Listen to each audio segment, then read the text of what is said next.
kondisi jalan menuju Pelabuhan Penyeberangan Putih Hesiwaai, Kecamatan Salahutu, Kabupaten Maluku Tengah, semakin memprihatinkan. Pantauan Tribun Ambonjom, sekitar pukul 13 WIB, Kamis, 7 Agustus 2026, terdapat 17 lubang dengan kedalaman berkisar 5–10 cm. Sebagian besar lubang juga digenangi air. Tak jarang, pengendara roda 2 terpaksa menghindari lubang dengan menerobos lajur berlawanan arah.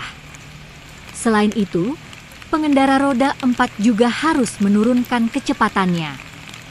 Haikal, salah satu pengendara mobil yang kerap melintas, mengungkapkan kekesalannya karena saat mengendara seperti berjalan di atas gelombang.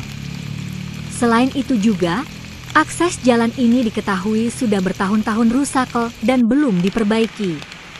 Dia pun berharap dinas terkait dan pemerintah segera memperbaiki jalan tersebut agar aman dan nyaman untuk dilintasi.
Download Tribun X sekarang, menghadirkan lokal menjadi Indonesia.